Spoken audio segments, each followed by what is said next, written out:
What's up, everybody, and welcome to episode 15 of the Masters of Evil Live podcast. I'm Mike, aka Strange Spaceman, and I'm joined with only one of my fellow masters here, Tommy. Hey guys, unfortunately Alan is working late into the evening, so he will not be here. He got surprised by a group of young ladies that all wanted matching tattoos the last minute. And so he's probably tattooing butterflies on 4 different ankles right now, and he's having a great time. But because Alan's not here, well, not because, but we do have some really awesome people joining us. We have the artist and writer of the new Starweed book, and we've got Tony. Thankfully, he decided to come back for some strange reason to talk to us once again. And we have Lex Wilson here, the writer of Starweed. We're going to talk about issue 1. What's it called? Mike and I just read it. We probably both just read it today. We wanted it to be fresh in our brains when we talked about it. Issue 2 is a Kickstarter currently, which we will get into later on. But thank you guys for coming. Thank you for having us. Yeah, thanks for having me back. Thanks for having Lex and I on. It's a pleasure to be back. Absolutely. Yeah, that was it's a good wonderful to see you experience guys. the first time I was on. I had a blast. I'm glad. Yeah, me too. You never know, because the 3 of us hang out so much that only we think we're funny. So when we actually have someone else come and hang out, we never know how it's going to turn out. So that is the truest statement I've ever heard. So just for anyone who may be joining us for the first time, every week, this is episode 15 of our live stream podcast, whatever you want to call it. Every week we randomly pick a book. We stick mostly with indie books, 100% with indie books, really. And whether it's a single issue or a complete miniseries or a single trade, we come back here after we pick the book and review it and just talk about it in general. I mean, and the most important thing is that people are going out there and buying these books and reading and supporting the people who make them and the industry. And our second interview ever, and it's with the same person. We're lucky enough to have him back though, and then be joined by Lex. Let's talk a little bit about you guys real quick. So, I mean, Tony, I know we've had you on before, but Lex, just curious, what got you into writing comic books? How did you meet Tony? Like, where did this come from? Where did this book come from? I've always loved comics. I think the first time I ever was aware of authorship in a product of any sort, of any kind of entertainment, was probably Sergio Aragonés's name on top of Gru the Wanderer.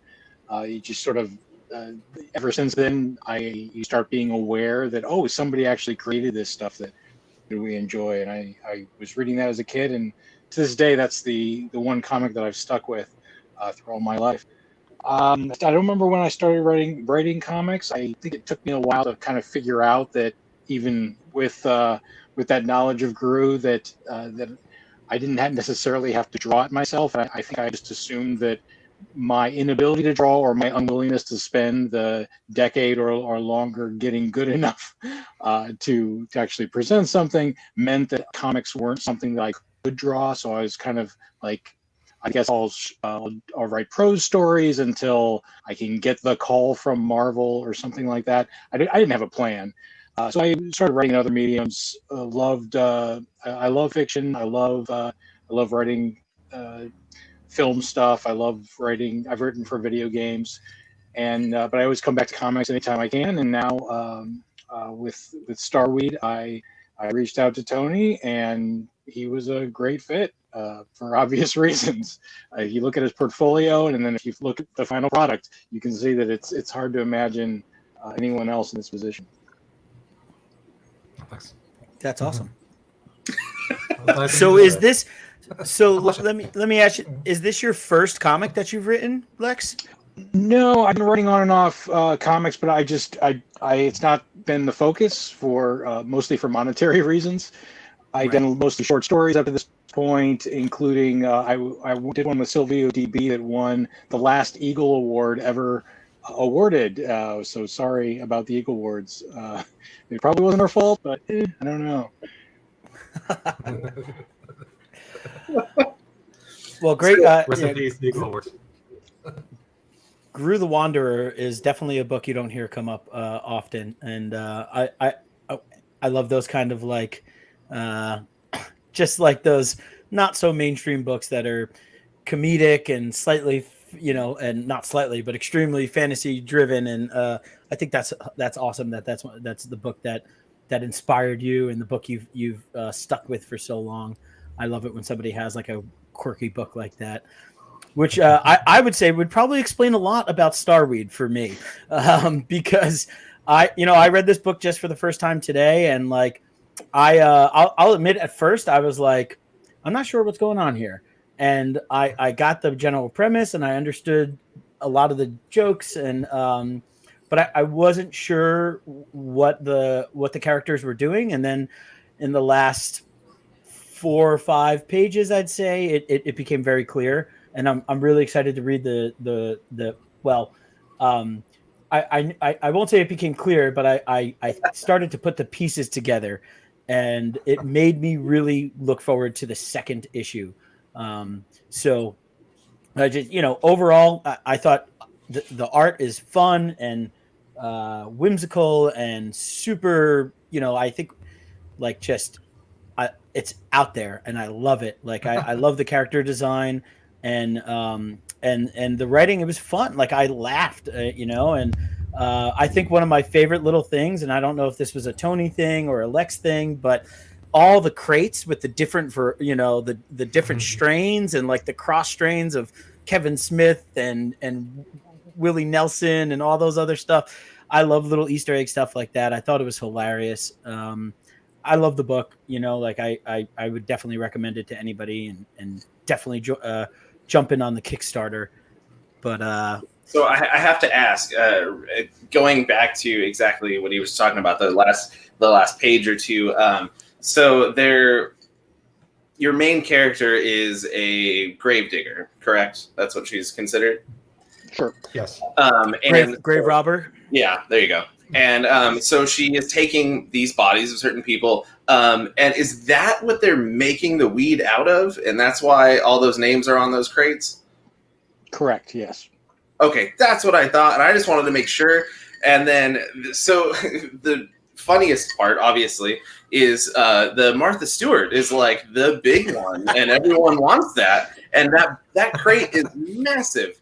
How on earth did Martha Stewart's little body create that much weed compared to all those other people? Is that too much to give away yet? Is that what we're leading to? What can you tell us about that? I don't know. Does a cook ever reveal her recipe? Well, I guess Martha Stewart did, didn't she? She sure constantly reveals her recipes. It's her. Yeah. She probably revealed too much. That's why she was in jail for a little while. Oh yeah. You might say it's her. Yeah. You might say it's her bread and butter to reveal this stuff. No, no. Okay, I'm not gonna get invited back. Am I? I give you a golf clap. No, I got you on that one. Yeah. Okay. I work in the food industry, so I like that a little bit extra there, Lex. Okay.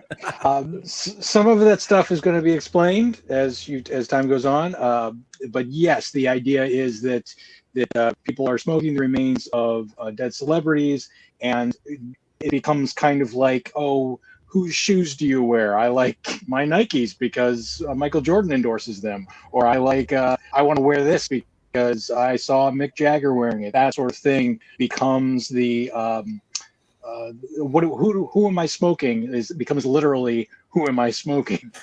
Right. So why? Tony, who are you smoking? Yes, Tony. I'm smoking Bruce Banner. It did have a green smoking tint to Alan. Don't make me angry. I definitely. Angry. Yeah.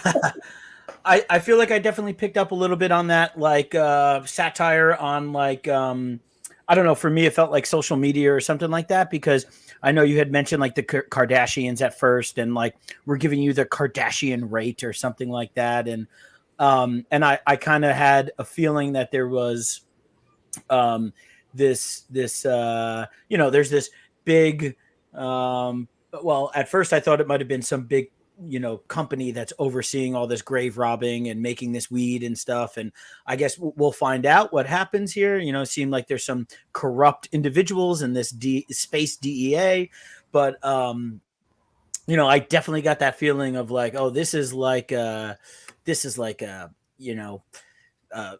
whose dick is bigger type situation, right? This is like this is me being able to say I'm the cool person who spent the extra money and got this cool jacket or this cool whatever. Yeah, it's a boasting contest. The only difference in like the effects of the Starweed is the smoke that they blow, and that's just I figured I'd add a little bit. So like when they smoke Kardashian, the clouds form lips and cameras and things of that nature, and when they smoke Martha, it's like cakes and a house, and so if they smoked Willie Nelson, it would be like a guitar or like a marijuana leaf, maybe, because it's Willie Nelson, but that's awesome. That's a the physical, the feeling that the individual gets is the same, so It's like, in science fiction terms, you would call this mundane science fiction. It's almost realistic in its implementation. So we didn't do the thing where people could smoke this stuff and I'm now possessed by Martha Stewart. We decided not to go in that route at all. It's very much almost very realistic, especially for such a gonzo book that takes some steps that aren't very mundane science fiction-y if you look at the cover for the second issue. Because essentially they're just smoking embalming fluid. Yeah. So if no matter who's you've embalmed with it, it's gonna give you the same chemical effect. It's not gonna. But the idea of corrupt drug dealers and violent drug dealers, that was all very original and not taken from real life at all. No tropes. So, no personal experience involved in any of that stuff for either of you gentlemen. Even though Tony told us all about his time in Florida many years ago, last podcast we were on. Yeah, we won't get into that again, but yeah. Yeah, okay. Probably, it's interesting. Go ahead, Lex. Go ahead. Oh, I was going to say, probably the thing that my friends and family find funniest is how little experience I have with drugs and the fact that I'm doing a book like this. So, interesting. I know I say that, and of course next week I'll be arrested for 10 charges of drug possession and dealing, because that's how the world works these days. You can't trust anybody. Just wait till the Kickstarter's over and we're funded, then you can go off the rails. That's right. This video will be Well, so we still got a Kickstarter number 3, so don't get into too much trouble. Wait. That's right. Maybe wait. Yeah, so I think it's interesting to hear you say about the smoke, because in my head when I was reading it, I was thinking the person smoking is seeing those images, but your kind of take is like anybody can see those images, or maybe either. I mean, it's yeah. I mean, it's kind of up to the reader. I don't think it really, I want to get too in the weeds with the science of our fantastical sci-fi book. I don't need rules for my sci-fi. No, there has to be rules within the world. But like, if it plays into the larger plot, I think you need rules. But if it's just like a visual, a gag almost, Yeah. Like if this were to be a movie, it would be like the one part where the animation does form a thing, Like the character would be blown out the smoke, but then would form a thing. It would just be like a whimsical part of the story, but it's not like a plot point or anything that matters, Yeah, and the power of suggestion is a really strong thing. So if I told you, look, Martha Stewart's much more expensive than this this Bob Marley that you're smoking, but it's going to give you this really interesting high because you're going to be starting working with macrame and I don't get know. high and like work around the house. It's going to be amazing.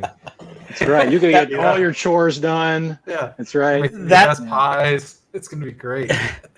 that line that one of the characters says, "I really like that Martha Stewart. It tastes different. It was spicy, like macrame or something like that." He said that made me chuckle. I that was a good. Yeah, fine papers. That's what it was. There you go. Wasn't that the pilot? Wasn't the pilot? Yeah, the pilot. Yeah, he's That's my a fun character. He really is. Yeah, He's the funnest guy to draw, I think. Will we see him again? Maybe. Not in issue 2. I'll just say. Fair enough. So I want to know if maybe. I mean, it's drawn. Issue 3 is drawn already, so. Oh, it's we know what's in it. We're just being coy. You're a fast guy, Tony. Every time we've spoken, you're talking about, I have this Kickstarter come out or this one coming out, and I'm done. And we're just printing it. These, Space Pirate or Dust Pirates. Yeah, no, I'm done with that. I'm not that fast. I just did it a long time ago. Not a long time ago, but like over a year ago. So I didn't do it I just for about 2019 and 2020. I pretty much just drew books, and none of them came out. They kind of went into the can. Some of them were going to come out, and then the pandemic happened and pushed everything back. So it's kind of like the way the timing is. It's all kind of coming out at once, and it makes it seem like I'm all methed out drawing all day, but I sleep like everybody else, and I only work for 7 hours a day, and I take my weekends off. So it's Fair enough. Yeah, I'm too old to be burning the candle like that anymore. Right. So if this was all finished and issue 3 is all finished too, for the Kickstarter you guys have running right now for issue 2, is the book already like completely done and you're just sending it off to press when it finishes, or do you have extra things to finish up before you can send it off? Oh, with number 2, it's ready. It's all colored, all lettered. Claudia has finished coloring. Lauren's finished lettering. We haven't started the coloring or lettering for number 3 at all. So where those are is that's inked. That's penciled and inked by Tony. I think Tony mentioned wanting to do make a few changes before Claudia started coloring, but otherwise, that's finished that way. So, but that's where we are. So this is ready to be sent off to printers. And that's sort of the workflow process. We wanted to get ahead of it. We wanted to be able to promise the readers that they'll get the complete story, that sort of thing. Not every collaboration works out, and not everyone gets along as well as Tony and I pretend to on podcasts. But you know that when you are doing something on Kickstarter, it's already a risk, and we wanted to minimize that risk as much as possible.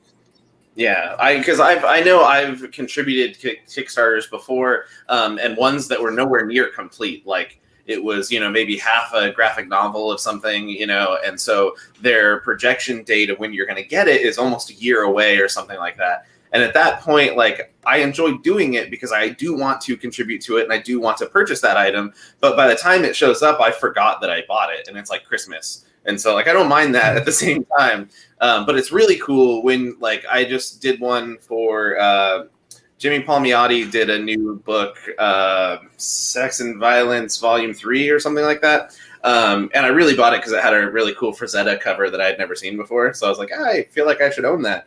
But I bought that, and it came like 3 weeks later. It was like less than a month, and it showed up instantly. And I was like, whoa, that was the fastest Kickstarter comic I've ever received in my entire life. Wow. So I'm just kind of curious, like, if you guys were ripping ready to go or if there were still things going on. But that's cool that it's all set and ready to ship off.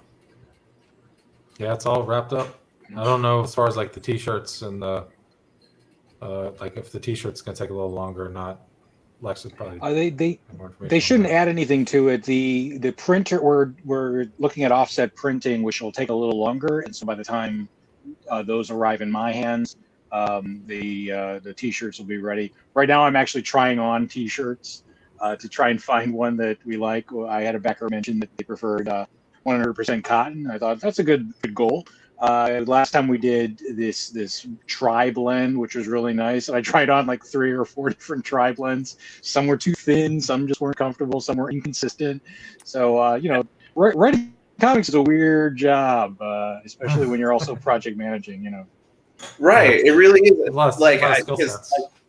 Yeah, I've done something very similar, being in like putting out music and things like that. When you print new band t-shirts and stuff, you can't just go down to the guy down the street that has a bucket of t-shirts in LA. You can, but you don't know what you're handing off to somebody. You don't know what it's going to feel like. There's so many different feelings of t-shirts now, like thickness and all that kind of stuff. And it makes a huge deal. It makes a shirt feel cheap if it's just this boxy, hard-ass shirt. So how did you guys get in contact with Rico, who did this? I asked Tony. I asked Tony if he had any interest in designing a logo for this recreational comic book user idea I had, and he said, no interest, but he did recommend Rico, who I know through. Who I didn't know personally, but a lot of my other friends know him because he's in Charlotte, which is about 2.5 hours from me. So through Heroes Con, through a lot of those circles, we have a lot of people in common, it turns out. So. Yeah, I've Tony, seen him you might want to talk about him more. Excuse me? I was gonna say I've seen him put out a bunch of T-shirts, and like his Buffy the Vampire Slayer shirt was really funny to me, and so I've seen him because he's a colorist mostly for comics, correct? Yeah, he's a friend of mine. We're chat most days and in the DMs, and we have mutual friends. So yeah, he's a colorist. He's working on Mr. Miracle right now, I believe, and he was also one of the original creators of Spider-Gwen with Robbie Rodriguez and Jason Latour. And wow. He's done. He's just you Google him and you find all the stuff Rico's done. So yeah, I knew that when Lex asked me, and it would have been cool to try, but I'm just so busy drawing books, and I'm not a really good designer. Like, people ask me to design like logos and things of that nature, and I just politely decline. Like tattoos, like that's not really my bag. I know, I would do a piss poor job, but I do know people who are really good at it. So I hit up Rico. I was like, hey man, would you be interested in this? And he's like, oh yeah, that sounds fun. And it's good to know what you like and what you're good at, and your strengths and weaknesses, right? Like, if you just take everything that's thrown at you and that's do a a half-assed job. I think. Yeah, absolutely. Yeah, absolutely. Yeah, I agree. So how do the two of you gentlemen know each other? Is it just the con scene, that kind of thing, or how did you link up? I mean, Lex, I know you said you reached out to Tony for this project, but I'd seen his portfolio. Yeah, I DM'd you one day. It was serendipitous. He's just like, hey man, I like your work. You want to work on this thing? I was like, what's it about? And he told me. I was like, yeah, I'm interested because that's right up my alley.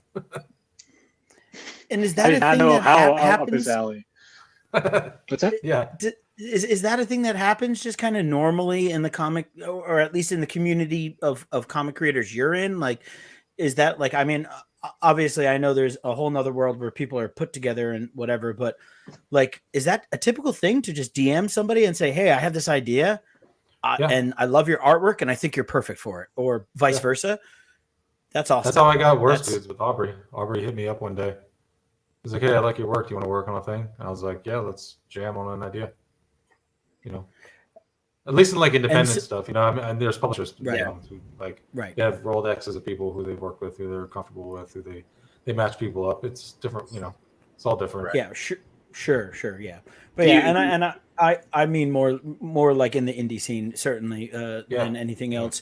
And so like, how long have you guys, been putting this together? Is this a couple years? Is this just within COVID times? Is this like, how long? When did this start? Was it 2018 or so that I first emailed you or something? Yeah, like summer 2018, maybe.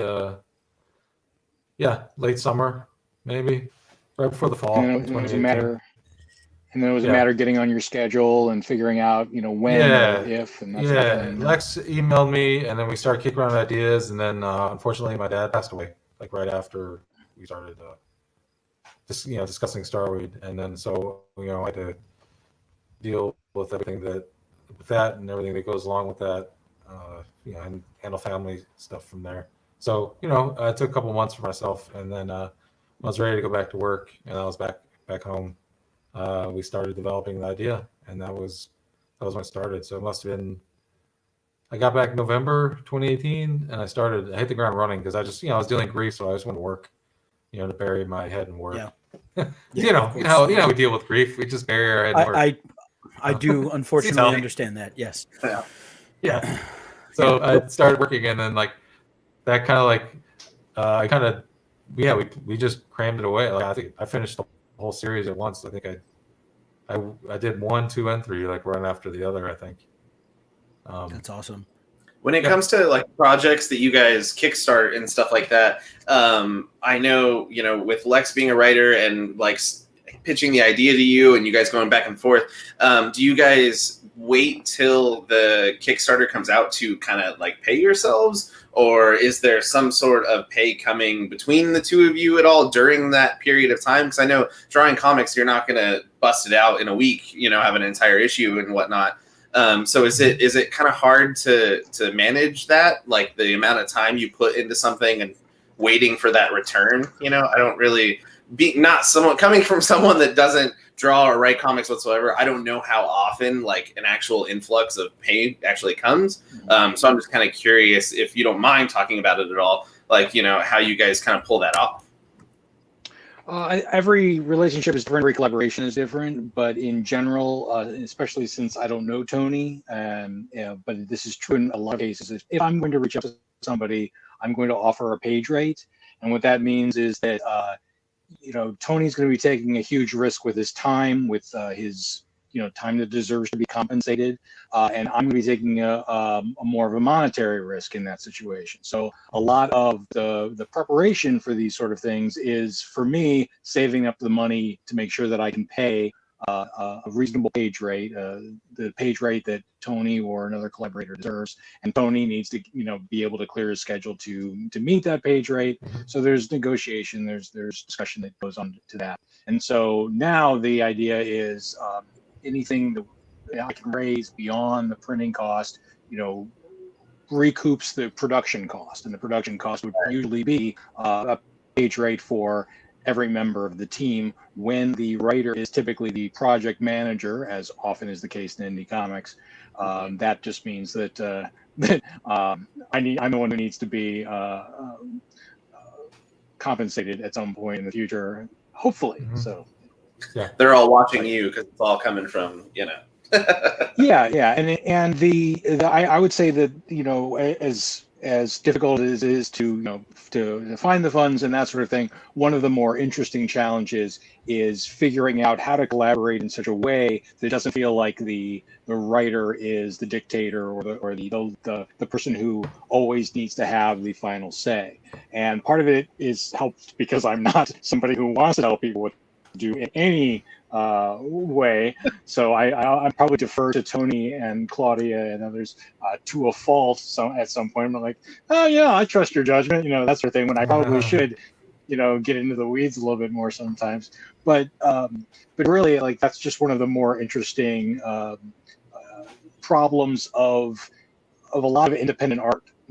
Just like when you see it online all the time, the places that are ripe for harassment, ripe for abuse of people with the smallest bit of power, and they find somebody to abuse it and abuse other people. You're like, well, this is the weird power dynamics that comes from creating independent art. And so you want to do right by your collaborators, you want to do right by yourself, but most importantly, you're just, why can't it be easy? Why can't we just make art? Why do we have to complicate everything? So that's a long way of saying that everything is different. With the best relationships, you want to be fair to everybody. There is no 100%, perfect way that everybody wins on every situation, but you do your best and create good work.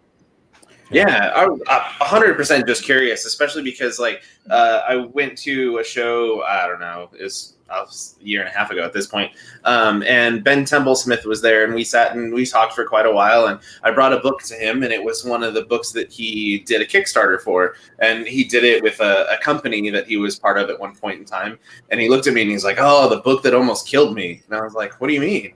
And he was like, yeah, one of the guys running the little company that we were doing, it was like a 5-man kind of situation. He was like, took all of the money from this Kickstarter and just bailed. And he was like, I'm still printing this book because I never got enough of them for all the people that purchased it. He's like, so I'm still printing it out of my own pocket and sending it out whenever they come in. He's all, I think I'm like over 16 grand in the hole because of this one book that he did from a Kickstarter. And it was the Kickstarter made over like $100,000. Like, it was a massive amount of money. And one of the guys just walked with it. And, so yeah, I'm just kind of curious. Yeah, I mean, I would never take a gig where I didn't get a page rate, you know. So I mean, that's on him. That's on Ben. Yeah, right. Yeah, that's scary. It's a lot of money. So I generally, you know, I think it's my responsibility. Hey, business. To do my best. Yeah. It's on my end, for like Lex mentioned, like what you know, from his end, what it looks like, and from my end, it's like I just got to make sure I'm giving like a great effort and doing my best to like bring the story to life in the best way possible with the talents that limited as it may be, the talents that I have, you know, and then hopefully try to be decent to work with and not a jerk, and fun and accommodating and also just like communicate well. You know, I think it's all about that. If I want Lex to know if he needs something, he can hit me up, text me, message me, and I'm always available. You know, I'm never like, no, I don't duck him, you know. It's never that way. And I think, you know, we had a good working relationship during the whole book. You know, it was a good collaborative effort.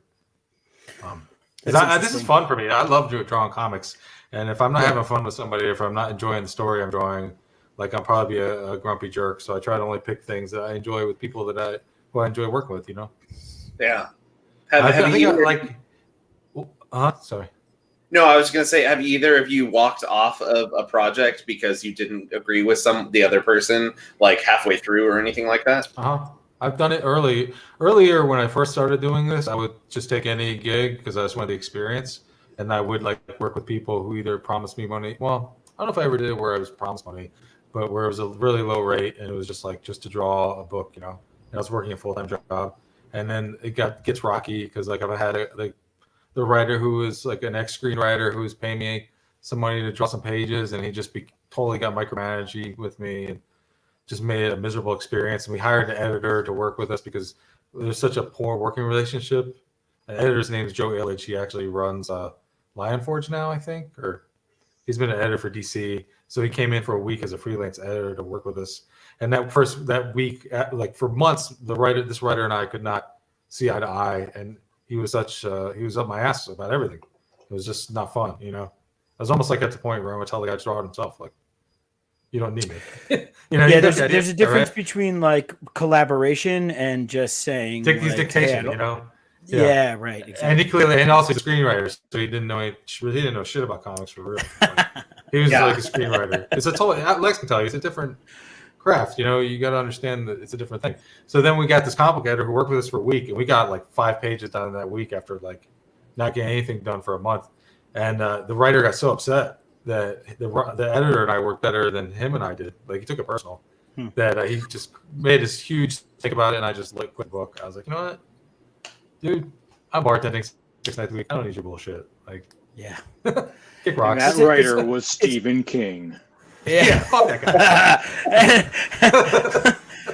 I mean, it's an interesting dynamic, right? Because like it's a balance, right? Because you said like don't take it personal or something like that, right? And theoretically, I don't know this person you're talking about, but this should be something that is deeply personal, right? And I mean, you're creating art. You're whether you're writing or drawing or you know. I work with food. Tom is a musician. So like when you're doing something like that, it should be personal, but you also have to respect the other people you're working with and understand that it's the same for them. And so that's an interesting dynamic. It's fucking difficult. Well, and I think this guy, he's like, you know, it was like one of my first projects I ever worked on where I was getting paid. Yeah. Like, this is like in 2007, maybe 2008. So he was not like, to cut you off, I think, sorry. Do you think that I'll just say real quick, do you think all this happened because you were young and new to it, or is this I think just if I was, well, for sure. I think if I was now, I would never put up. The red flags would just. First of all, screenwriter trying to write a comic. No, I'm not going to do that. I've been noticing that. I've never done that. no again. no matter what the page rate is, you're saying no? Nope. Okay, I like that. No. No. Like the screenwriter wrote that Batman '89 comic, and I tried reading it, and I think it was so bad. It was just like, Yeah. it was so bad. I noticed that a lot more of screenwriter style people and stuff like that are putting work into comics, and I just don't get what's happening because every single one I've ever read has been garbage. Do they realize that the creators of like these big comic books don't get all these royalties when Marvel makes a movie or something? Because it seems like, Yeah, but you had the same thing with Spider-Man. You had J.J. Abrams writing a Spider-Man comic book with his son, and it's just like, I didn't read that, so I don't know what that was like. What but the there's fuck definitely is going on? There's definitely it's not. I'm not saying it's rocket science. It's like a screenwriter can sit with the editor or another experienced comic writer, and they can work on something together and put together a competent script. Sure. I don't think it's difficult. But then the ego comes in, so somebody has to be this is my vision. So yeah, I don't know. Like Batman '89, that's the DC book. I'm talking about like these guys. Yeah, these guys are trying to make. They want to. A lot of them get into it because they want to sell something. They want to option something. So right. They don't bother to learn the craft of how to write comics, and it's respected in that sense. But then it's a 6-issue pitch. Yeah. Well, they think maybe they don't respect the medium either. Like I tried working with one guy who wanted to be a novelist, and we tried working on a comic together. He just didn't respect the medium at all, and it became abundantly clear that he was just doing it to like get a option a script, and I bailed on that too. I was like, this guy's not in it for the love of the game. He's just in it for love of the fame, It seems like for a little while there was a good period of time where all of these like indie books and stuff were being like swooped up for movies and whatnot. And then like every Image #1 that was coming out was like a self-contained movie pitch in one issue, and like that book lasted 5 or 6 issues period because that one issue just blew its load and no one cared after that. Yeah, like pretty much anything Mark Miller writes, or there's a host of other ones, but specifically him. Yeah, that's interesting. I just gotta say, like, I gotta throw this in there. Like, I love the book, but I'm like, I have way more fun talking about this kind of stuff and like your experiences and like just like your backgrounds with it than just the book itself. And so I hope you don't think that we're like sidestepping it or anything like that. But like this kind of stuff is super interesting, I know, for me and Tom. And so I appreciate you guys being so candid and like willing to talk about it. But you have no idea how little Tony and I end up talking about the book that we're working on when we talk. Like when we're on the phone, like okay. It's a 2-hour phone call, and maybe the last half hour is like, oh yeah, and those notes. Let's talk about the notes. But otherwise, no. This is humanity. This is community. As awful as it is to have a Zoom conversation, another Zoom conversation in 2021. It is better than nothing, I'm sure my wife appreciates that I have somebody else to talk to. She's probably tired of just you and your red light following her around the house. That's right. Well, if you guys only have green light, I love it. If you only have 30 seconds, so what it is it's this light that sort of changes color, and there's a way you tap it that keeps it from changing color, and I keep tapping it wrong, so it's just going to keep doing this, so I'm just going to let it happen. I love it. I have one of those as a nightlight in my 5-year-old's room. Oh, nice. That reminds me of Claudia's colors. Oh yeah, there you go. That was really smooth. That was really subtle, the way you directed us back to the comic. I'm a pro, man. I will say the color on issue 1 is really cool. There's so many like bright purples, bright blues, like out of nowhere. It looks really great. How did you guys run into her and speak with her and get her on this book? Claudia colored my vault book, Deuce of Hearts, and that's how we met. And we hit it off, and we just became close friends. And then Ever since then, we've been talking and chatting, almost every, once a week at least. Back then we were chatting every day, but then we both got really busy. But she was coloring Deuce of Hearts, and then Starweed presented itself, and we're talking about colors, and I was like, well, I want to work with Claudia. She has colored me on this, and I love her stuff. And then Lex checked out her work and saw how amazing she is in so many different ways. Like, she's just a brilliant artist. She draws comics. That's her job. She's coloring mine, and I feel like it's a favor to us more so than anything else. Like, she's doing us a favor. And she's great. She's done stuff for Oni. She's drawn stuff for Legendary. She just did a short with Steve Orlando in the Marvel LGBTQ anthology they just put out. So she's like coming up strong, and her art's taking off. So hopefully we can get her to color issue 3. Hopefully she has time. Yeah, no kidding. She's also she's doing a short for me as well, or with me, a 5-pager right now.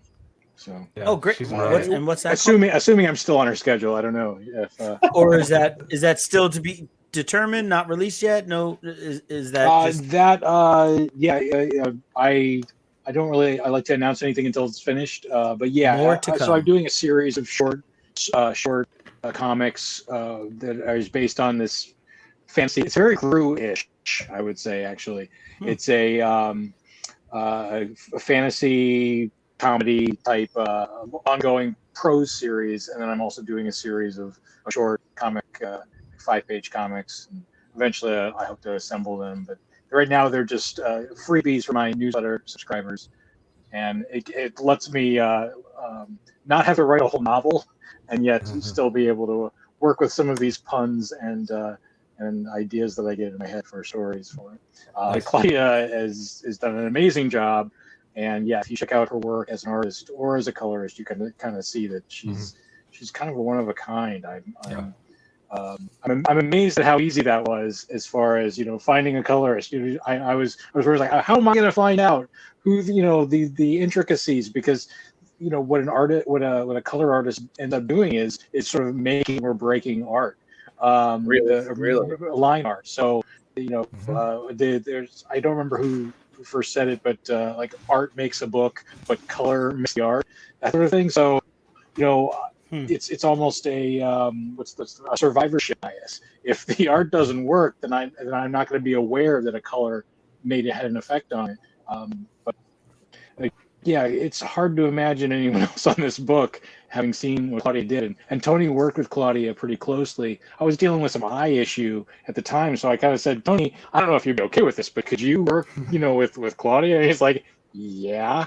I don't know if that was what we should have done anyway, regardless, because of both of their eyes and how well they work together. But they found the language, they found the color language for this book, and it's a real, I would say, fine line of what works for a comic like this, because you could make this totally psychedelic, out there, nothing makes sense. That would be really awesome to look at. That was the first yeah. That was the first like, I want to say draft, but the first round of pages. It was because she asked me like, what palette were you thinking? And I was like, well, it's a trippy sci-fi stoner book, and we kind of want it to be unique. And she was, we're kicking around ideas about like old like Zap comics and like trippy psychedelic comics and druggy comics. And we're like, well, how far can we push this? And then she came back with some pages, like basically the whole first issue. And I was like, okay, there's stuff in here that I love, and there's stuff in here we need to tone down just for storytelling.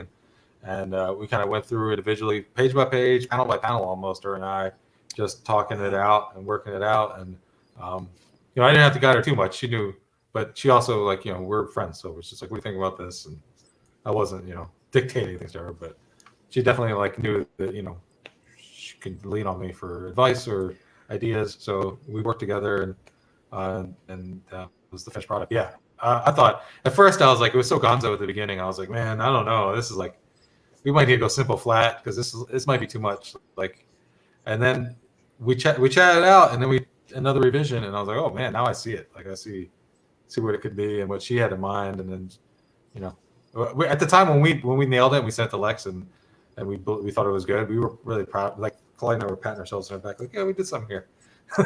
Like, we made something unique. I feel like the color in this book is unique. You're not going to see too many books this experimental with the colors out there. Like everything these days is just so like static, you know. It's so like local colors and things of that nature. So Yeah. But I think that's another way of looking at it is that it is such a fine line. Like you could take it too far, you could take it not far enough. The storytelling / trippiness balance was something that you guys found that I don't know that another team would have found it as well as you both did. Oh, so thanks.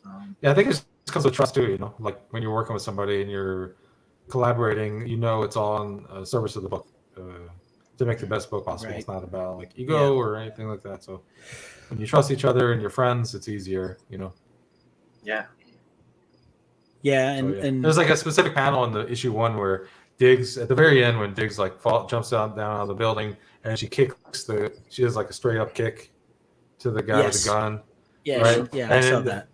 Yeah, and I remember like the first pass on the colors. There was so much going on that it was like just with the background, with the palette and the rendering, that it was hard to discern what was going on in the image.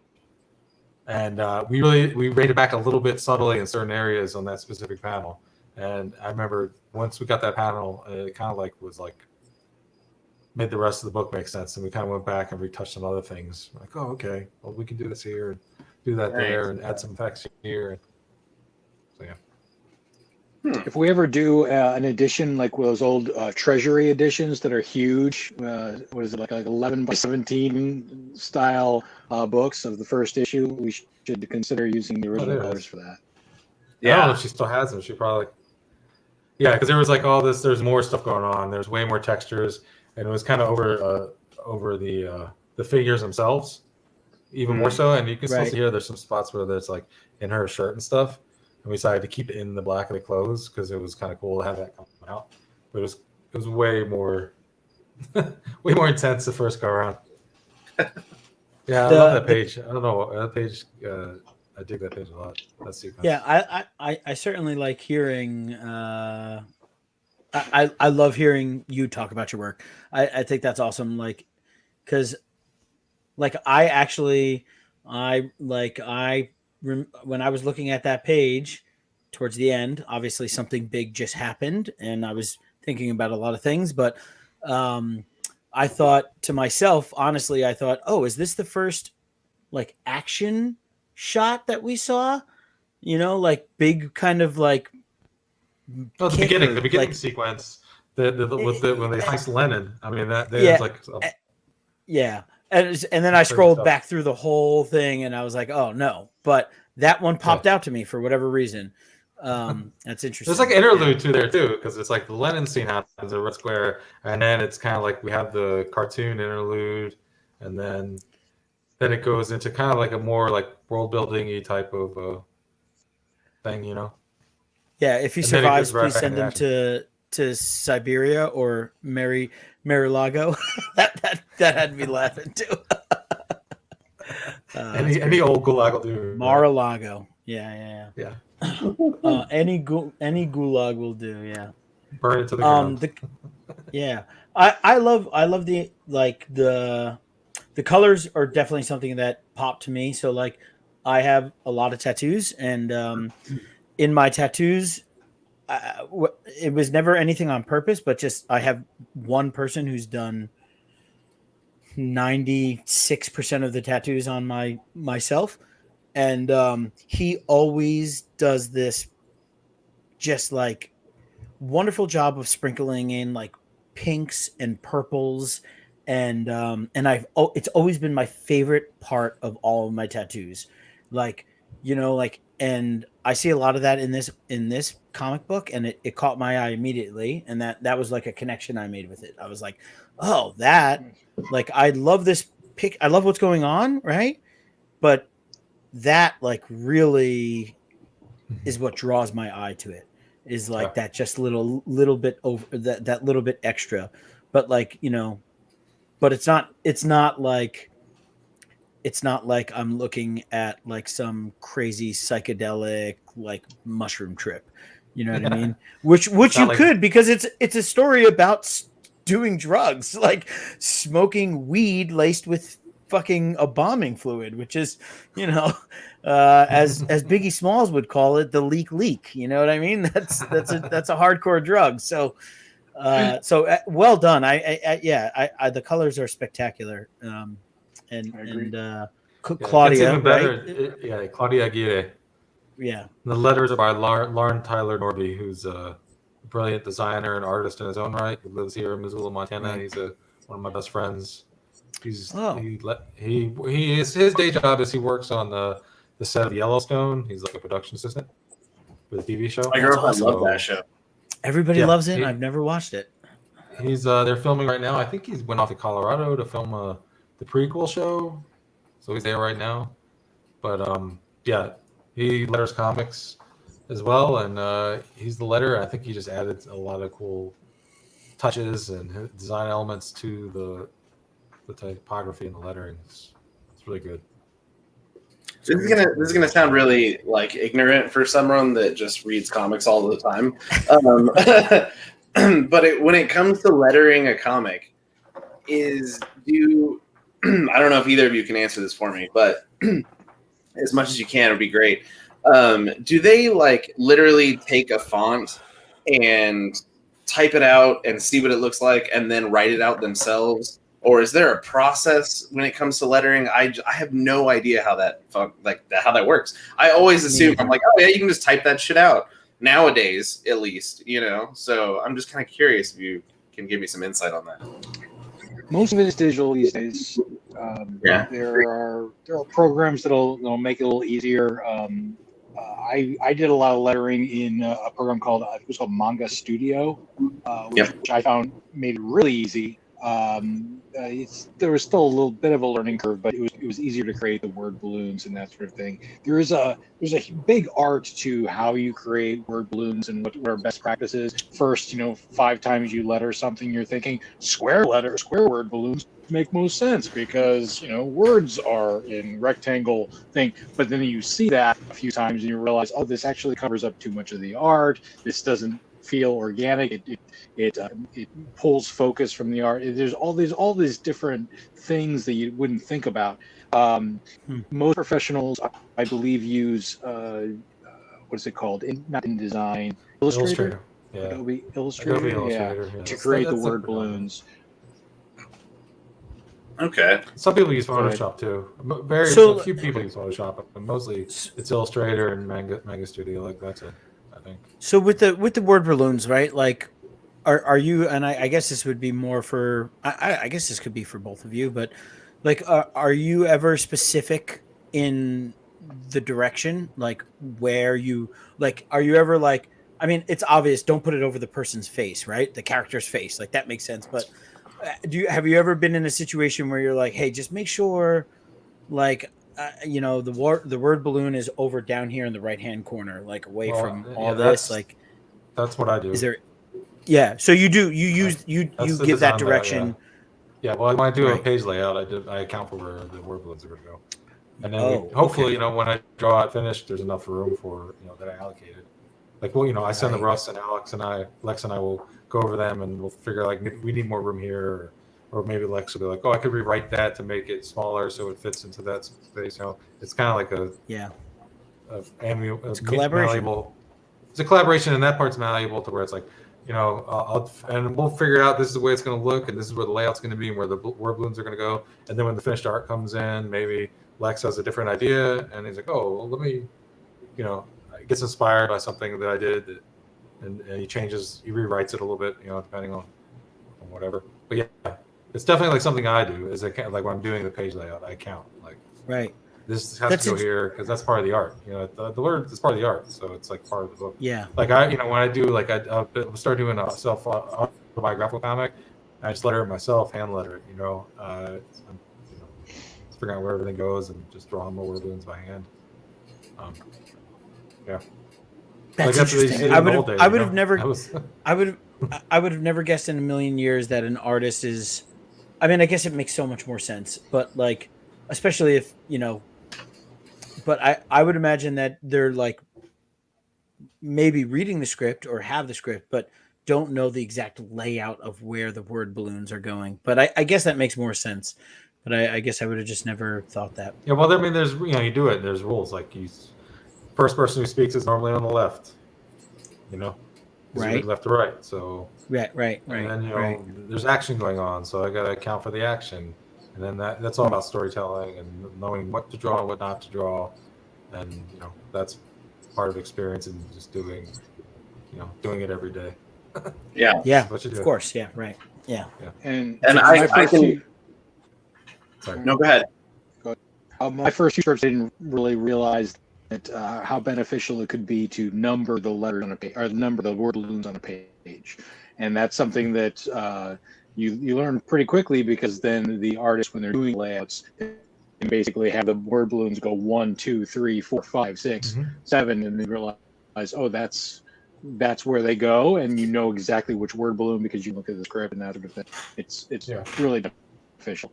And after Tony does does his thing, I always take another look at the script and say, what do I want to change based on this? Sometimes an expression that Tony's drawn communicates better than I did in words what I wanted to convey. So that means I can either have this person not say anything, or I have some way to say more of a non-exposition-y line or something like that.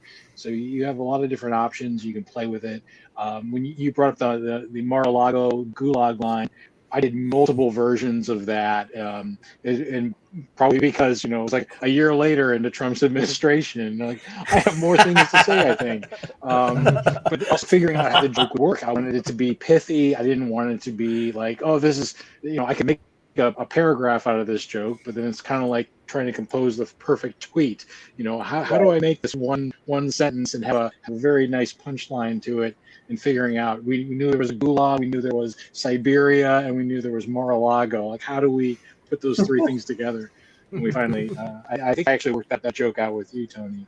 On the That was a brilliant one. I love that trying one. to figure out how exactly to do that.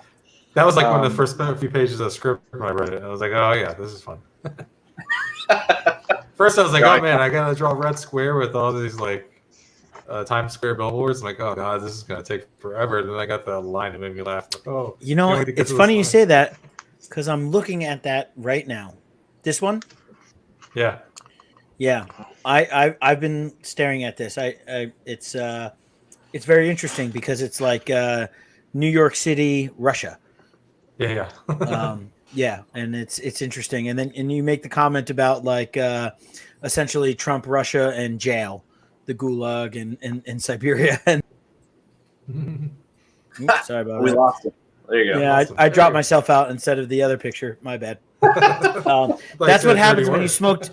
That's what happens when you smoke too much Starweed. That's what happens when you start making fun of the Russians.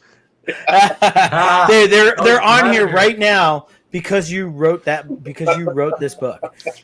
Daddy Vladdy is going to come watching us. Yeah, we enjoy your stupid comic book. Tell us where you live. Capitalist pig. Is disrespect, right? Is that what she says? Is disrespect? Is disrespect? I'm gonna start using that in my day-to-day life. Is this, and I think like it's funny talking through everything with you guys because like it's interesting, like having you say things that I like. You mention parts of the book that I connected with, right? So like, and then like knowing that like you guys are two funny guys and you probably literally sit on the phone and say like jokes like that, or just like is disrespect, man, and like hang out or whatever. Like I could just imagine that process happening, and it makes the book for me so much more enjoyable. Like good. Now I want to go back and reread it again because I'm going to read it knowing the two of you in this conversation. You know what I'm saying? So yeah, it's that's nice of you. Thank you. Yeah, thanks a lot. Yeah, it's a great book. Yeah. It's good. It's good you make a book like this. You just want to have people to have fun with it and have an enjoyable time, 100%. Yeah. So how many days do you guys have left on the Kickstarter for issue 2? Like 7 or 8, I think. Okay. I think it's 1 week. It's about a week left. I think. I want to say it ends next Thursday. Perfect.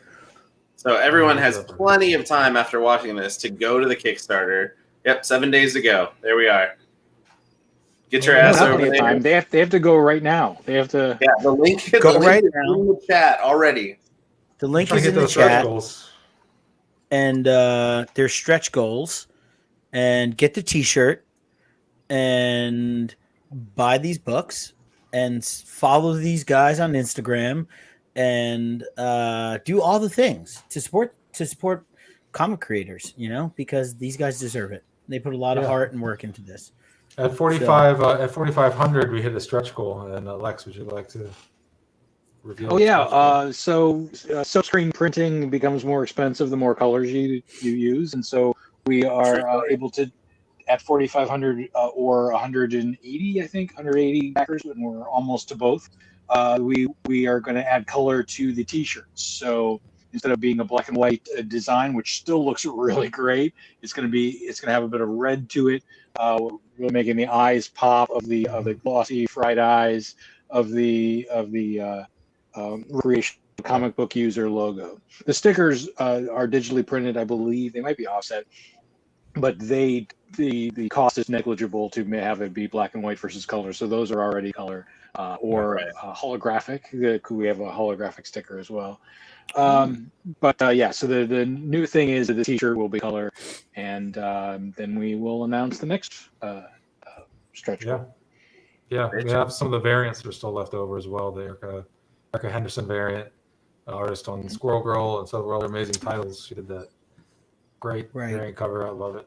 I love the colors on that. It's so beautiful. Yeah, I saw the end of those. It just felt good the first issue, I believe we got funded pretty quick. Feels like the second issue got funded even faster though. That's awesome. I've heard from other people doing Kickstarters right now that it's been a really tough August, and I would say that we were hoping to build off of what we did before, and maybe get funding faster and getting more funding, more backers, and that sort of thing. It's been about the same, which is a great problem to have. It's been. I had a higher goal this time. So the first time the goal was, I think, 2,500, and this time it's 4,200. And we hit 4,200 about the same time as we did last time, although we fully funded in just a few days last time, whereas 2,500 was not enough to fund this time. So it's just a kind of a. This time. What's that? I think we got about 2,500 the first day. Didn't we? Yeah, I think that's fair. Yeah, did we fully fund on the first day last time, or was first couple days? It was very quickly. Yeah. Last time. It was very quick. All good problems. we're doing very good. We're very happy. Exactly. We want to build on the success. We'd love to have more people be able to see this, and we had so much fun making it. And it's a matter of finding the right audience, I think, and finding the readers that want to connect with it and that do connect with it. We don't want to. I don't want to convince anybody. You should try this out. We're not that kind of drug pushers. Or comic book pushers. I bought issue 1 and 2 on the Kickstarter right now before you sent me issue 1 to read. So I was already completely invested. I'm not going to say that's because Tony's actually a pretty decent dude, but you can give him all the credit. So everyone else should definitely go check out that Kickstarter and hop on that before those 7 days are over. Yeah. Well, thank you. I appreciate that. Hopefully I didn't say anything to dissuade you, having built on Tony's goodwill. But I know you've done Kickstarters. All I did was come on this podcast and talk about my comic with the giant pink dick cat guy. And didn't do anything. That book, Big Pink Pussy, right? Yeah, big pussy cat guy. My dirty book. No, I think, Lex, you've only confirmed our suspicion about that it's a great team. It takes a great team to make a great book, and so I guess my last question before I think we're coming up pretty close here, but how how far are you guys going with this? As long as people are supporting it, so the more supporters you get, the more we're going to get out of Starweed. Or is there a Is there an specific end? end, Lex? Is there an end you have in sight, or or to be determined? The story arc that we've done is 3 issues long, and it's pretty self-contained, and each issue really tries to be a very significant chunk of story within that. But Yeah. yeah, it's a 3 issue series, you could call it that. I'm open to continuing. I hope Tony's open to continuing, and we've done one short story in this universe. We had a reward in the first Kickstarter that basically, do you want to be the Starweed of future people's dreams? And basically, your corpse, you've become a famous corpse. It's canon in our universe, and so we did one of those, and now we're about to start the second one, and Awesome. we might end up doing more, but I don't want to commit to anything else at this point. But yeah, I would say that if the success, if at a certain amount of success, Tony and I would probably be Yeah. interested in doing it again. Mhm. But I think more importantly, I think Tony and I would love to work with Tony again, and That's awesome. I'm not going to make him commit either way. Commit on right the, now on screen that's right right, now, that's Tony. Do it. But No, but I hopefully think there's that's another awesome project to we can know. work. Yeah. Yeah. But hopefully there's No, another I mean, project we can work on together that something that excites us both and is fun. It's as fun as this one was to do. Yeah. yeah. Yeah.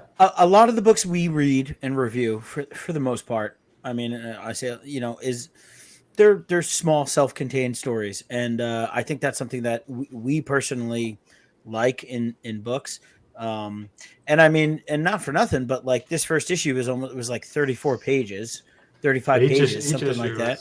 Each issue is so like at the end of the day you're gonna get, Yeah, if you bought the trade you're it would be 100 pages. So yeah, Yeah. that's you're a getting a pretty, good amount of comic. Yeah, yeah, and it's it's a hefty story, and and we pay everything off. I won't spoil anything, but things get paid off, and there's twists and yeah, turns, and I like that. But I think for me as somebody who's and like I read the first one, like I'm all the way through with it, right? No matter what, like I want to see this through. I love the story. I'm interested in it.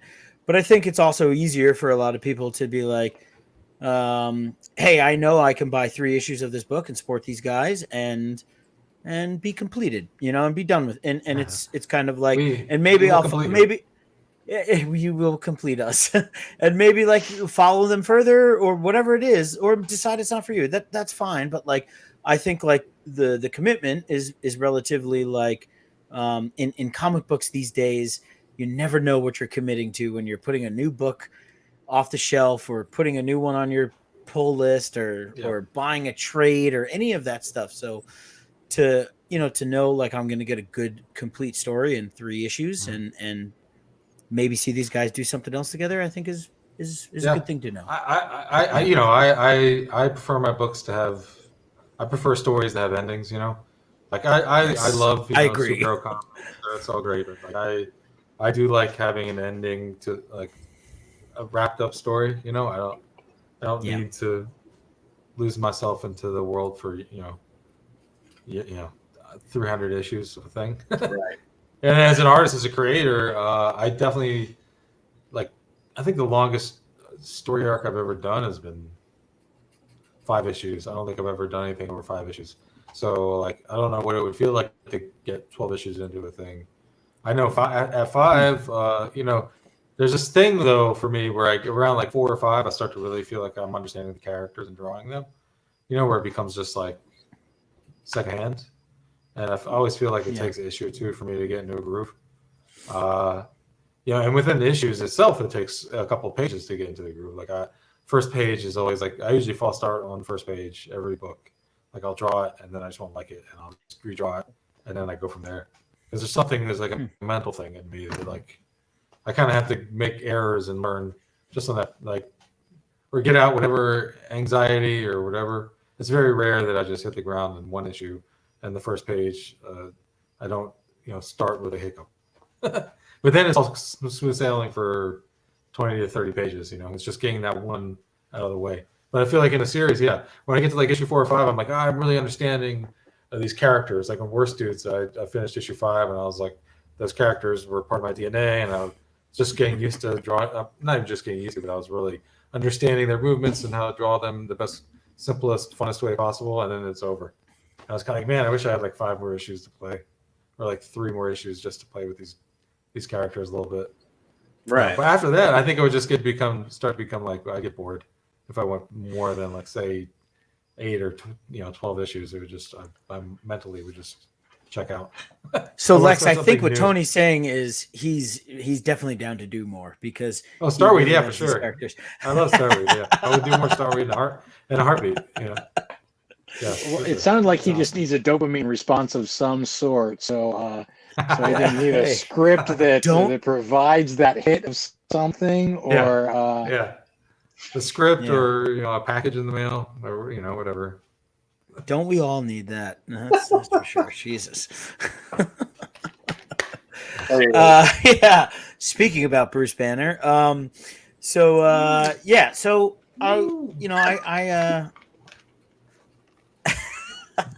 Can we smell it through the thing? Oh, I can smell it all the way over here. Snoochie boochies.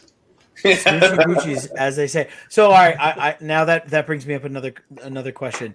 The one of the little Easter eggs in the background with the crates of strains was with Kevin Smith's name on it, and you just said Snoochie boochies, and this is just a random question, but I'm from Jersey. I grew up watching their movies, like his movies. I love all that stuff. Are you guys actually fans of that? Like all that Clerks and Mallrats and stuff like that? Yeah. Or yeah. I grew up with it. Yeah. Yeah, me too. Yeah. I grew up with it. Yeah, I'm 44, so yeah. I was always into comics, as a kid, and back in the 80s, it was still like a stereotype. If you're into comics and you were like that certain age, you were a nerd or a dork or an outcast or whatever. And then once like Kevin Smith was one of the first people that I noticed was starting to bring it into like popular culture and the zeitgeist, and it kind of drew me out of my nerd shell, so to speak. I was like, oh yeah, this is cool. It's okay to do this. I know that's like a stereotypical thing that people say, but it was true for me. It's 100% no, true. it's true. It's super, super weird how popular and how cool it is to be a comic book nerd and this time that we live in right now. Because 10 years ago, if I said that in, 15 years ago, more like in high school, and talked about how much comics I have at home, they would tell me I'm a fucking lame ass nerd and I would be made fun of, and now like it's the coolest thing to be is to be into comic books and into this type of, deal. Yeah. Yeah. I mean, I got back into it. I was always into comics and wanted to draw them, and then didn't do it for like when I graduated high school. I didn't draw for like a decade, from like 17 to like 27, and I was like, it was like 2003, 2004, and I was like, I don't know what I want to do for the rest of my life, and the only thing I could do was draw that and like mixed drinks. So I just started drawing and went to art school and wanted to draw comics, and all my friends laugh at me. Like all my bartender buddies are like, "Oh, you're gonna do what?" It's like, I want to draw comic books. They're like, "Okay, whatever, dude." Like, okay, I'm gonna go to real estate school. I don't know about you. I'm like, all right, well, I'm gonna go to draw comics. Speaking of, I want to ask this before we take off. When it comes to like offshoot kind of jobs and stuff that most people are like, oh, that's not gonna work. Lex, I know you do acting on occasion as well. And you're not located like near LA and stuff like that. So I don't know. When it comes to acting, I always think of LA or New York and this kind of thing. And that's because I live in Southern California. So LA is a goddamn shit show. And for some reason, everyone wants to live there, and it is gross. I don't understand why anyone wants to live there. But like, how often do you do things like that? Like, is there something I can go and search right now and go find and watch with you in it, and just be like, I just talked to that guy for an hour? Yes, a film that opened during the pandemic in Quebec, and it was like one of the #1 films in Quebec at the time because for some reason no one wanted to open against us during the pandemic. was a horror film, like a small Ooh. cast found footage horror film Ooh, called okay. Curse of Aurora. And I'm trying to think if it's pretty much how it sounds, Aurore. Okay. And Do you know that if is it's just streaming anywhere to rent or anything like that? it's just been released on Amazon Prime for free if you've got Amazon Prime. Otherwise, you can rent it for $3.99 or $2.99, whatever the going rate is for a movie rental on Amazon, on Apple TV, on all those different things. I believe it's on Hoopla as well. So if your library has Hoopla, you can give that a shot. But if you've got Amazon Prime, do that. I think they get a few pennies each time. But that was a small cast thing. I think I got second or third billing in it. And almost any time that I'm not on screen, I'm probably holding the camera. So I was very involved, and I was making snarky remarks. If you like the snarky remarks I made during this hour, you might love Curse of Aurora. And there's a web series that I did just for the pandemic called .org, one word, DOTORG, and it's about an environmental nonprofit, kind of like in the same way that Parks and Recreation is about a Parks and Recreation department. And the idea is that it's it took me a second, but I'll get there. We were there, yeah. That's right.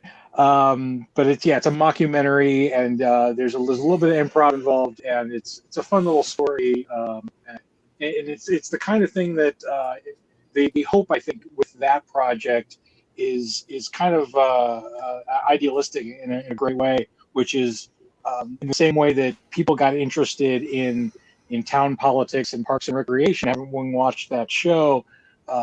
They were kind of hoping that people would become interested in environmental justice and that sort of thing by having this small nonprofit be the focus of that story. So those are two things you can see me in from recently, and the last things that I did before the pandemic, actually. So, like, I'm just curious because I know like a lot of things film in Atlanta and things like that, places like that, compared to LA or New York and things like those big places. Oh, look at you, fast, Mike. Not that fast. There it is. I got to be honest with you, I'm not that fast because I kept typing in "Curse of a Roar," like roar, like a tiger, and I'm like, "What the fuck? This is," and I just kept doing it, and eventually I found this. So. Great. So the next podcast, we're going to stream the entire movie and just talk about it as we watch it. Sweet. I'm down. I'm you there. know I'm Let's down. Let's do the commentary. I can get the other cast members and the director interested too. So. See, that'd be a hell of a time. But Tom also hosts a VHS. I don't know, live stream, whatever you want to call it. Yeah, Tom's big into horror VHS tapes. Yeah, but no. Is it harder to get like film work or theater work or things like that outside of those huge towns like LA, New York, things like that? Yes and no. I mean, you throw a rock in LA or New York, and you hit an actor. But around here, it's not the prime profession, or it's not something that most people aspire to. We had Wilmington for a while be a new center. I don't know if it was number 3, but it was definitely in the top 5 cities for a few years there, or at least it seemed to be becoming that. We were building the infrastructure to have a lot of studio support, a lot of studio movies. We got Iron Man 3, which I did extra work on just before I got my agent. And so if you remember that film at all, you remember a scene with a whole bunch of people running around. It looked like a factory of some sort. Towards the end, I was one of those people. And so when you look at me, you do, when you do extra work, it's not sitting behind Jennifer Aniston pretending to eat a hot dog at a restaurant for 8 hours, boring work. It is not. Here's a rubber gun. Go run around and have fun. So if I lived a little closer to Wilmington, I probably never would have got an agent. I would have been like, no, I just want to keep doing extra work. This is a blast. Yeah. But I did get an agent for a while. I ended up dropping my agent to write. And in fact, I took a writing job out in Colorado to work on a video game. And that was about when I dropped my agent. But I'm still getting about the same amount of work. I'm not auditioning for any of the major projects. They all go to Atlanta now, which is further away. But Atlanta is huge. All the Marvel movies, all the big stuff Yeah. is filmed out of Atlanta. I Yeah. could be auditioning for more of those things, or I would say probably. I don't know if I got another agent. But really, like the roles that I would go up for are the 1 or 2 line roles, which is great. But I'm now competing not just with North Carolina actors, not just with Georgia actors, but also with Los Angeles actors who do this weird form of double dipping where they say, I have a second home in Atlanta, which means I have a friend's couch they'll stay in, or I have a hotel room that I'm willing to pay for myself. So basically, they audition for the big roles in Los Angeles, and then they come to and then when the small roles come around, that's where you find local actors because they're not going to pay for flights Right. or room and board.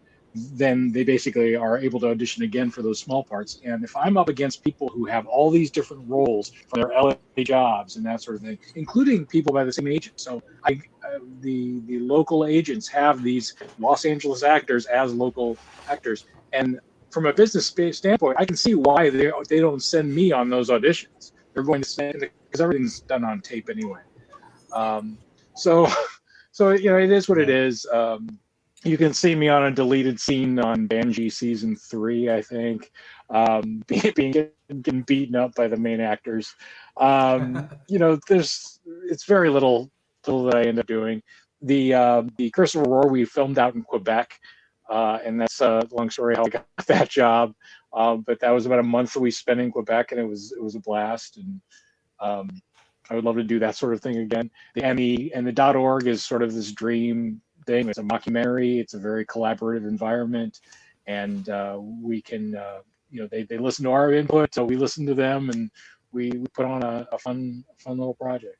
So anyway, that's the long version. I'm happy to keep talking about it. I just feel like I might be going too far. Thank you, because I'm very curious about that kind of thing, and someone that deals with that kind of stuff. Like I was an extra one time at we filmed in Arizona, and I was in Southern California, and I drove down there, and it was for like a bar scene, and there was a band playing, and I knew the band that was playing, so they were like, come, and it was like some horror movie called The Graves. And it was like Tony Todd was like the main bad guy. And then Randall Blythe from Lamb of God was like an actor for some reason in a movie. And so I was just excited because I was like, I like Lamb of God. That's cool. I want to go. And he wasn't even there, so it didn't even matter. But I was in a crowd at one point in time, but no one knew that I was there. You can't find me at all in the movie. The 2 seconds they used of footage of that crowd had nowhere near anything near me. But it was a hell of a lot of fun. I got paid to do it, surprisingly enough, and you don't even see me in it. And it was just fun to do. There's been many times where when Troma was filming stuff and Lloyd Kaufman was doing stuff in New York, and I was like, when I was younger, I was like, I can just quit my job and I can go sleep on a floor in New Jersey and just be you don't want to do that. You don't ever want to do that. And eat, cheese sandwiches, and it'll be the coolest experience ever. And now I'm like, I have a government job, and I'm not going anywhere. I went to an audition once to be an extra when I was living down in South Florida. I went to the audition for it was either Miami Vice or Bad Boys 2, and they were looking for people to play like bouncers or just skinheads or whatever it was, and I have shaved head tattoos, and I work with all these dudes in the bar who were jacked up like bouncers and bartender dudes. So we all went down there, and I sat in the lobby for like an hour, and I was like, fuck this sucks. And I didn't want to wait. I left them and then just went and hung out on my beach. It was like an audition somewhere at the beach, and I was like, I don't care. Like I'm not. I could have been in Bad Boys too. If I was patient enough, you could have been like, that's me standing behind Michael Lowry over there. Or else we get killed. Or Fantastic. I still don't know if I'm in Iron Man 3 because that scene that I mentioned is it takes place over the course of like a half an hour. So I would literally need to go frame by frame for a half an hour. Usually you're an extra in a scene. You're like, oh, cool, this is a 2-minute thing. If I'm going to go frame by frame, I can find myself in a few minutes. This is most of the movie. That sequence it all took place in the So I never looked. That was a good Iron Man. I like that one. That was what's his nuts? What's that guy's name? Director? Iron Man 3. The writer. Yeah, Russell Shane Black, right? Shane Black, yeah. Yeah, I dug that one. I didn't dig Iron Man 2, but they came back strong with Iron Man 3. I've given up trying to like be a face in something because like at the water district that I work at, they realize that I can speak like semi-intelligently. That's not the word I'm looking for, but and so they you just proved them wrong, Tom. Yeah, I really did. They end up using me for a lot of like promotional videos and things like that, but now I've just been submitting music and stuff to movies, and so there's like a handful of little like indie films that have soundtracks that have our music on them and things like that. And one of an Image comic, The Humans, it's about monkey bikers and things like that. We wrote a song for that, and they ended up including us in the back of the last issue that they put out and that kind of thing. And so it's much easier for me to include music into stuff than it is to actually be there for it. Oh, that's great. I'll check that out. That's really cool. I think I know Mike's looking at me like, "Are we done?" Because oh no. I was gonna say all I was gonna say is the only thing I can contribute to this conversation is I work at a ski resort. So if you want to go snowboarding or skiing, you can see me. That's what I do every day. Nice. I serve food to people. Oh yeah, and like a lot of booze. Oh yeah, so in the lodge, yeah, totally. Yeah. Mike, most nice people winter, are. Though, right? What's that? I was gonna say most people who are extras are cut from the movies that they're in, so you could just say that you were in The Godfather. Yeah. In Star Wars, you could say I was that stormtrooper. We wouldn't know. Yeah, you could just lie. Yeah, I was in episode 3 of Stargate as a extra, but I was cut. Nice. That's Stargate Atlantis to be specific. So the ski lodge. I want to hear about the ski lodge for a second. In the winter, where's the ski lodge? Yeah, the winter. I want to know about the winters. Like, do you live nearby so it's easy to get to, or do you have to like? Yeah, I live in Southern Vermont, so Okay. No. It's nothing. I mean, it's. Does all work in the play make you a dull boy? But I live in Southern Vermont. I work at Mount Snow. I work for ski resorts or Vail Resorts, Vail Ski. And so Vail is a huge company that owns 37 mountains worldwide. They purchased our mountain a few years ago. And I'm the director of food and beverage. So I got 14 outlets.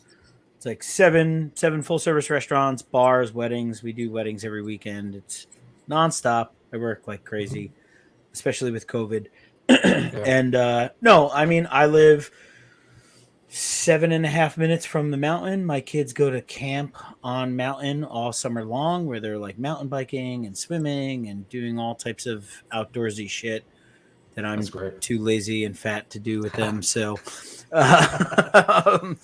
but I mean, it's awesome. No, it's cool. It's a specific type of lifestyle. Yeah. It's gotta be beautiful. Yeah, it is. It's gorgeous. Yeah, it's awesome. Nice. And we suffer the extreme opposite of everyone else. We get tons of rain and tons of snow. It's never dry. It's almost. I mean, we just had that hurricane that came up near us, and it was kind of really underwhelming. So, yeah, that's nice. Yeah. It's you not a bad place to live. I'm sorry that it was underwhelming. Hey, man, I'm not going to complain that I'm very happy where I live, and I'll come hang out in my 110 degree California weather. Yeah. I won't lie. I mean, I've seen negative 40 degrees. Yeah. I'm sure Tony knows that. Yeah, Tony knows that. So yeah, again, I've had a couple negative 20s. There's been a couple negative 20s. I don't think it's got negative 40, but here it only happens it'll happen for like a day. It'll get that Yeah. cold for like a day, and then the rest of the time it hovers around like -5 and then 0. And once you get -15, 20, 0 and -5 feels like spring. You're like, oh, this is great. Yes. So yeah, Literally. If You it get so goes used to from it, your negative blankets will 25 thank you. degrees to 25 degrees, that's a 50-degree Shorts. swing in temperature. Shorts are coming out. You know what I mean? Yeah, Shorts are coming out. For real. That's hilarious. Yeah, I can't wait. I love winter so much. I love living. I do too, man. What I was gonna say is I'll take that over like hot heat, like humid heat especially. But Florida, Fuck this, I had to get the fuck out of there. It's like, yeah, fuck it. Yeah, fuck it. I'm from Ohio, and I've been living in North Carolina for almost 20 years, I think. And I prefer the cold. Yeah. You live near the Blue Ridge, or? No, not too much. No, we're maybe halfway between Blue Ridge and the coast. So North Carolina's pretty big, pretty wide, I should say. Right. Yeah. How close are you to Raleigh, North Carolina? Right next to Raleigh. Yeah, I'm in Carborough, which is right next to Chapel Hill. I can literally walk to downtown Chapel Hill. I probably will do that tomorrow morning. On my morning walk. And then Raleigh's maybe a half an hour drive. Okay. I only asked. My tattoo artist moved from San Diego to Raleigh, North Carolina, and so now I fly out there almost once a year because he's trying to finish my my back piece. I have like this swamp thing that goes from like my ass crack to the back of my neck, and so it's slowly chipping away on that thing. And so I fly out there about once a year, give or take. So don't be surprised if I get real weird and I message you. And I'm like, hey, I'm 30 minutes from you, and why are we not having drinks? I'll be that guy. I'm out here getting my swamp thing worked on. Yeah, my ass crack. Like I think that I don't even think you need to identify yourself. I think just a like picture, just a weird picture of the wrong angle. Can't look at it; it's too low. Well, you want to see my swamp thing? That's right. Nickname Swamp. Cool. Yeah. Look me up. Yeah. Well. I'm trying to think what the local custom or the local cuisine is that you got to try when you're here. Yeah, I would imagine it's some type of barbecue. And I don't know. The last time I was in North Carolina, I made sure I had Bojangles for breakfast, and I was pretty happy about that. Nope, that's nothing wrong with that. That's perfect. Go to the Waffle House, make it a complete trip. You're good. There you go. There you go. All right, gentlemen, it's been wonderful talking to you tonight. I really appreciate. I thought Tony was going to say. I think that was our cue. Yes, it was wonderful talking to you. No. I saw Tony reach for something, but then I realized it was his glasses. Well, I was gonna read a quote book. It was sincere. I just the pause. I feel bad because we there it is. The pause. Oh no, it's all good. It's been awesome talking to you guys tonight. I mean, I appreciate you guys coming on. Tony, I appreciate you coming back, and Lex, it was awesome to meet you. We should probably just, if there's anything, we dropped the link in the chat. You can literally Google Starweed comic, and you will get the Kickstarter. You have 7 days left. The story, the artwork, the coloring, it's great, and it's like no comic book I've ever read. So certainly check it out. It's the greatest comic ever made. Some people are saying the greatest I've heard tell. I've heard that. Yep. Greatest comic. Heard someone say it right now. I mean, yeah. Someone just said it multiple times. It's the best looking writer that Tony's ever worked with. Yeah. Someone just said that. His words. It's someone's words. And the Kickstarter is for issue 2, but if you're worried about the fact that you don't have issue 1, that's okay, because there are options to get issue 1 and 2, so you can catch up. You can read the second one as well as the first to know what the hell is going on, and you should do that because, like I said, Matt, I want to keep calling you Matt. I've known you for a long time, Mike. Mike and I read it today, and we thoroughly enjoyed it, obviously, as you've listened to us for the last hour and a half. So get over there, purchase issue 2, buy the bundle so you can get issue 1, so you know what's going on. And even if they don't have those anymore, you have enough of those? Yeah. Yeah. We have. There's not a limited amount for the bundle of 1 and 2. There is, because because number 1 is already printed and you're going to get a first issue first printing. But no, I don't think we're even close. So we're good. We overprinted by the right amount, apparently. Mm-hmm. There you go. Yeah, we haven't had any cons to go to hawk it, so hopefully we all get those booster shots, and next year we can do a con again. I'm ready, booster baby. Uncle Joe, hit me right here. Pretty hard. Give me that shot. Yeah. Bring it on, Sleepy Joe. Give me them free drugs. Give me my microchip. I'm ready. We all know we've put, well, at least I know I've put way worse things in my bodies anyway. But, for sure. I've had people tell me that they don't they're worried about the vaccine. They're like smoking a cigarette as they're talking to me, and I just want to like smack them. I am right there with you, Tony. I will say that. As you're getting your next tattoo, people telling you they're afraid of needles. Yeah. Well, hey, I've gotten tons of tattoos, and getting a shot, albeit I do it every time, is different because it is different. Permeates your skin. Yeah. You feel the pop, you feel the break of your skin, as opposed to, although hypodermic needles are very thin now. It's not the same, but it is a different thing. It definitely feels. I'm that guy where I'm like, I turn away as they do it. I turn away because I know I'm not. I'll watch myself. Yeah, I'll watch myself get tattooed for 3 hours straight. Yeah. Yeah. Digging up, blood coming up, digging in my skin. I'm like, oh, that's fine. I'm watching. Take me that needle, man. I'm like, oh no. Yeah, I agreed, 100%. I don't know. If I do it, I don't cry about it. I'm not scared of it. Go get a vaccine, you fucking idiots. Whoever's listening to this, if you haven't got a vaccine yet, Master's telling you to get your fucking vaccine. Get over it. I'm telling you, if you're not vaccinated by this point, and you have no physical limitations to do so, like a medical condition that prohibits it, you're a fucking idiot. And there are, to be honest with you, and you're making this go longer. There are not many physical or medical restrictions that really exist. It is Amen. Very minor to limited, if any, that exist. And I agree with you, Tony, 100%. Yeah.